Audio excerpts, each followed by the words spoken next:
Comienza la sección de salud, un espacio dedicado a nosotros, a conocer nuestro cuerpo y nuestra mente, y en la que participan diferentes expertos en distintos ámbitos de la salud. Jueves 14 de marzo se celebra el Día Mundial del Riñón, con el objetivo de generar conciencia entre todos los habitantes del mundo para que puedan detectar cualquier padecimiento en los riñones de forma precoz. Los riñones son el gran filtro del cuerpo que ayuda a desechar todas las toxinas que producimos o ingerimos por medio de la orina. Si este filtro no funciona o se obstruye, tendríamos graves problemas. Para hablar de la salud de nuestros riñones, hemos invitado a esta cadena, Radio Morón, a la doctora Mercedes Salgueira, jefa de Servicio de Nefrología del Hospital Universitario Virgen Macarena, y que va a hablar con nosotros sobre cómo evitar estas enfermedades de riñón. Muy buenas tardes, bienvenida. Hola, buenas tardes. Bueno, pues encantada de tenerla por aquí. Vamos a tratar en estos minutos de aclararle a la población, a nuestros oyentes, algunos conceptos e información útil para cuidar nuestra salud. En primer lugar, vamos a ir por lo básico, ¿no? Para hablar de los riñones, ¿cuáles son las funciones principales? Bien, pues todos sabemos, y como acabas de comentar, son el órgano en el que se produce la orina. Y eso, la función fundamental que tenemos ahí es mantener el equilibrio interno del organismo, porque elimina sustancias de desecho, sustancias que nos son perjudiciales, y mantiene el equilibrio del medio interno con unos controles muy estrechos de iones, de equilibrio ácido-base, y que es fundamental para que se desarrollen el resto de funciones vitales. Uh-huh. Pero además los riñones modulan muchas otras funciones metabólicas que son fundamentales también. Por ejemplo, en los riñones se sintetiza eritropoyetina, que nos ayuda a controlar el nivel de glóbulos rojos en función de las necesidades de cada uno. Se metaboliza la vitamina D, que es una vitamina, o más bien una hormona, que funciona a nivel de todo el organismo y que se relaciona con su déficit, se relaciona con patología cardiovascular, con patología oncológica, con mortalidad, por lo cual cuando los riñones no funcionan hay un déficit de vitamina D. Uh-huh. Y hace que el individuo esté predispuesto a este tipo de funciones. Controla la tensión arterial y controla además muchas metabólicas y muchos genes que pueden después impactar sobre la salud de los individuos. Uh-huh. ¿Qué tipo de enfermedades puede derivar un mal funcionamiento de los riñones en adultos?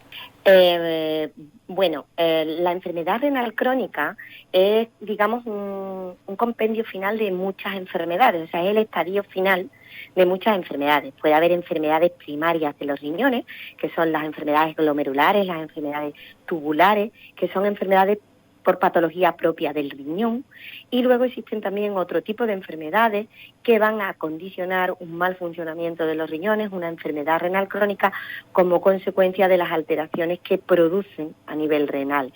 Y estas enfermedades, como por ejemplo la diabetes, o como por ejemplo la hipertensión arterial, uh-huh, o la enfermedad cardiovascular en sí, afecta al funcionamiento del riñón, haciendo que progresivamente vaya perdiéndose la funcionalidad. Entonces, podríamos decir que se llega a enfermedad renal crónica, bien por una patología propia del riñón, que suele afectar a gente más joven, o también por patología de otro origen, uh-huh, como puede ser la diabetes o la hipertensión o la obesidad, que la obesidad en sí también puede provocar mal funcionamiento de los riñones, y que derivan en enfermedad renal. Uh-huh. En el caso de los niños, ¿sería la enfermedad renal crónica la más común? Serían estas enfermedades primarias que, uh-huh, te estoy hablando, claro, las enfermedades que directamente afectan al riñón. Son, uh-huh, enfermedades de origen inmunológico o de origen genético que afectan al riñón y que también condicionan la aparición de enfermedad renal crónica en niños. Uh-huh. He podido leer que esta enfermedad renal es más propensa que le afecte al hombre que a la mujer. ¿Cuál sería el motivo? Bueno, realmente en salud renal estamos un poquito todavía verdes en lo que es saber interpretar las diferencias que hay respecto a al género y, uh-huh, la patología renal. Estamos empezando a estudiar aquí. Cuando miramos los pacientes que están en tratamiento renal sustitutivo, o sea, que necesitan diálisis o trasplante, es verdad que hay más hombres que mujeres. Pero, sin embargo, si nos vamos a estadios previos, a estadios antes de necesitar diálisis, la prevalencia de enfermedad renal es mayor en la mujer. Ajá. Las mujeres es algo que estamos intentando explicar. Probablemente en los hombres progrese más rápido la enfermedad que en las mujeres. Y también es verdad que quizás se cuiden quizás un poco menos, no lo sé, pero esto es todavía especular. Es verdad que es un aspecto que estamos empezando a investigar y que, bueno, tendremos que saber en los próximos años. Yo sí aprovecho, ahora que estamos hablando de este tema, para decir que las mujeres tienen una característica especial que las va a hacer susceptibles a tener más enfermedad renal, y es el hecho del propio el embarazo. El embarazo en sí puede ser una causa, alguna complicación del embarazo puede ser causa de enfermedad renal, o bien si la señora tiene una enfermedad renal, el embarazo puede acelerarlo, ¿vale? Entonces, por eso es muy importante que tengamos un estrecho control de la función renal durante el periodo gestacional. Y también después, sobre todo en aquellas personas que hayan tenido, aquellas mujeres que hayan tenido complicaciones del tipo de preeclampsia o de diabetes gestacional, que también se ha visto que las hace especialmente susceptibles después a padecer enfermedades cardiovasculares y renales. Entonces, pues eso, que aquellas mujeres que hayan tenido durante el embarazo algún tipo de complicación de estas que estoy diciendo, es muy importante que luego, aunque una vez que acaba el embarazo la tensión vuelve a sus cifras normales y la glucemia vuelva a sus cifras normales, a lo largo de su vida tienen que controlarse porque tienen mayor riesgo de padecer enfermedad renal. Información muy interesante, tomamos nota, doctora. ¿Cuáles son los primeros síntomas que nota el paciente? Pues tenemos un problema con esta enfermedad y es que es asintomática, o sea, no tiene síntomas hasta estadios muy avanzados de enfermedad renal, y además cuando empiezan los síntomas son muy anodinos, porque son cansancio, que puede tener relación con que el paciente tenga anemia, es que aparezca hipertensión o que se descontrole una hipertensión que ya parecía previa, es falta de concentración, es que a lo mejor orina más, una orina poco concentrada, una orina clara. Entonces los síntomas cuando empiezan a aparecer son muy inespecíficos y se pueden confundir con cualquier cosa, incluso no darle importancia. Entonces es importante que, digamos, se piense en ella y se vaya a buscar, sobre todo en grupos, este grupo que he dicho, de las mujeres que han tenido una complicación durante el embarazo. Vale. También aprovecho para compartir una duda de uno de nuestros oyentes, porque esta sección la venimos haciendo ya desde la temporada pasada y tuvimos la oportunidad de hablar con la jefa de servicio de onconefrología y había una duda que se nos quedó detrás, entonces por si tiene la posibilidad de resolverla este oyente, que nos preguntaba cuáles son las pruebas más eficaces para una detección y tratamiento a tiempo, ya que en algunos casos el exceso de pruebas médicas, dice, protocolo y lista de espera desde el de cabecera hasta el especialista, hace que se llegue tarde a su detección. Pues mire, me encanta esta pregunta porque creo que todos tenemos que ser conscientes de lo fácil que es diagnosticar la enfermedad renal. Igual que para otro tipo de disfunciones orgánicas se necesitan pruebas complejas, en el caso de la enfermedad renal, lo único que se necesita es un análisis de sangre y un análisis de orina. Y eso la inmensa mayoría de las personas tienen uno a lo largo de su vida. Entonces, pues es simplemente en estos grupos de riesgo, las personas hipertensas, las personas con más de 65 años, las personas que tienen hipertensión o que tienen enfermedades genéticas renales en la familia o que han tenido complicaciones renales previas, en esas personas simplemente se tienen que hacer de manera periódica un análisis de sangre y un análisis de orina. Con eso es suficiente para diagnosticar la enfermedad. Y comentaba también hace poco que igual que, por ejemplo, se hacen screening de cáncer de mama o de cáncer de colon y que son fácilmente realizables, aquí sería también muy fácil identificar a los pacientes de riesgo y hacer esa prueba de manera sistemática, que es simplemente, como le digo, un análisis de sangre y un análisis de orina. ¿Y cuál sería el siguiente paso si se detecta que es cierto que tiene esa enfermedad renal? Pues, en principio, dependiendo del estadio en que se encuentre, las actuaciones son diferentes. La mayoría de ellas van dirigidas a evitar la progresión de la enfermedad. ¿vale? Entonces, ¿esto cómo lo hacemos? Pues si se trata de un paciente, los pacientes más frecuentemente nos encontramos son pacientes con enfermedad renal secundaria, pues a diabetes, a hipertensión, a obesidad. Pues lo primero que habría que hacer sería controlar muy bien esos factores de progresión de enfermedad, controlar el nivel de glucosa, controlar el nivel de presión arterial,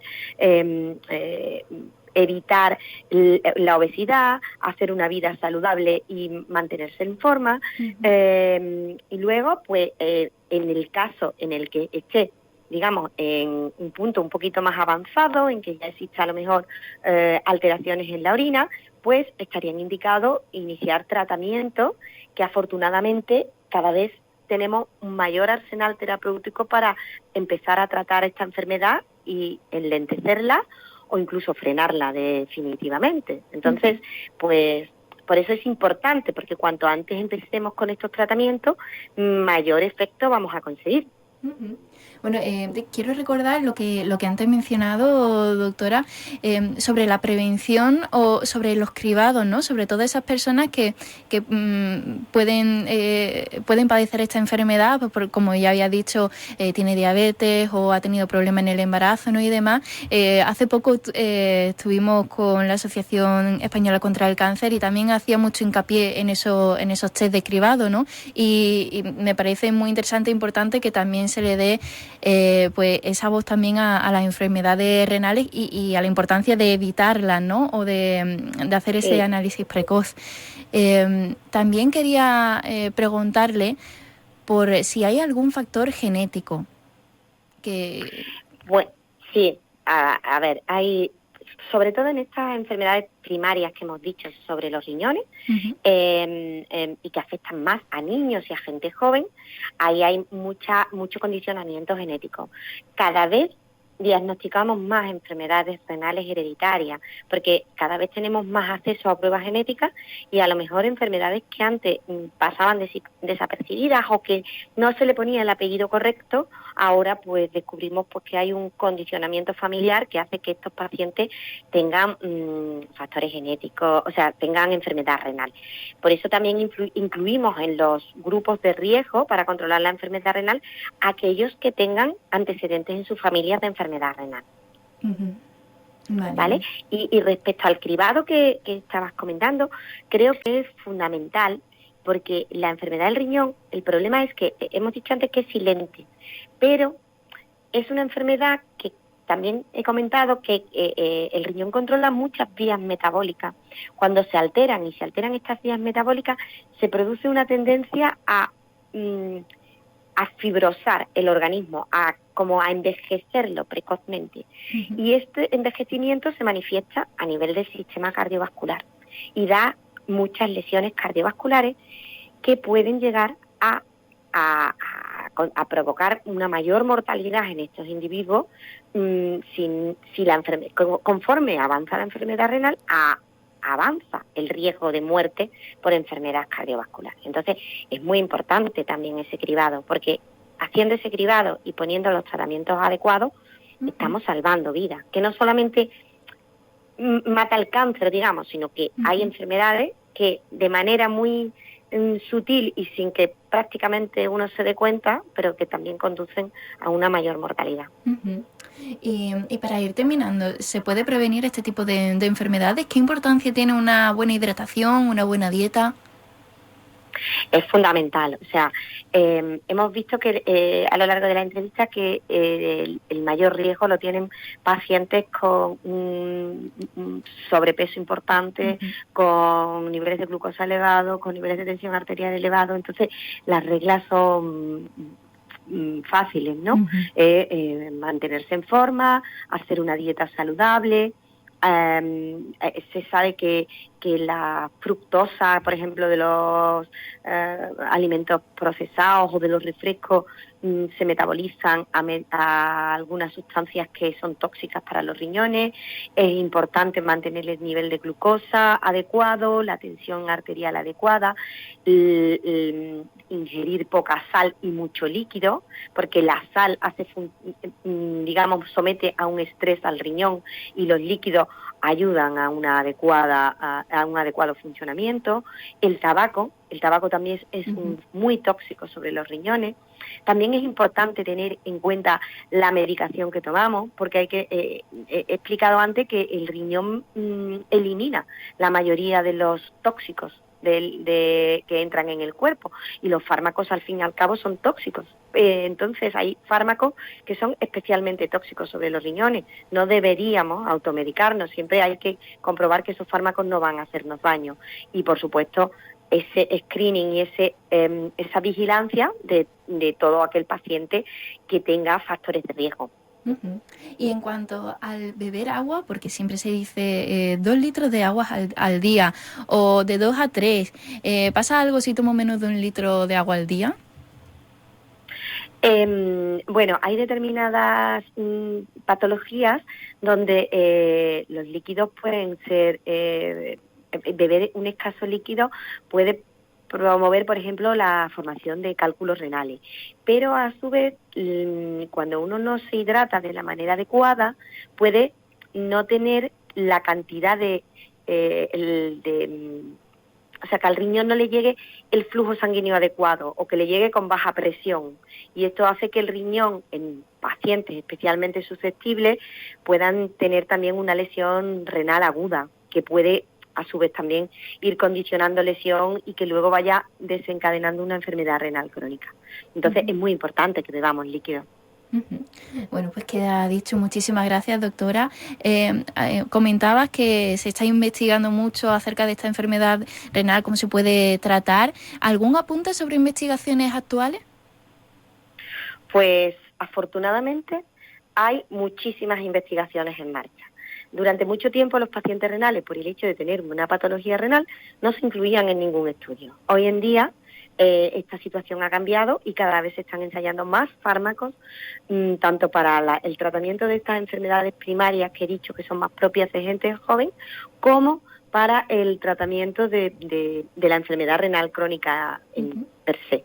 Y estamos a la espera de que salgan resultados con nuevos fármacos y además tenemos, como he dicho, fármacos actualmente disponibles que han demostrado una evidencia robusta de que son capaces de frenar la progresión de la enfermedad renal. O sea que sí, que estamos en un buen momento para la patología renal. Nos alegramos. Y una duda que me surgía, decías que pueden hacer los cálculos renales, que entiendo que son esas piedras de riñón, ¿no? Popularmente conocidas. Sí. Uh-huh. Sí. ¿Qué paso tiene que dar esa persona que nota que algo le falla y le dicen eso, que tiene cálculos renales? ¿Cómo es ese proceso? Bueno, hay diferentes tipos de cálculos renales, ¿vale? Y entonces sería importante saber qué tipo de cálculo es, porque hay cálculos que se producen por un aumento de la excreción de calcio, otros que se producen por un aumento de la excreción de ácido úrico. Entonces sería muy importante ponerse en manos del especialista e identificar el tipo de cálculo.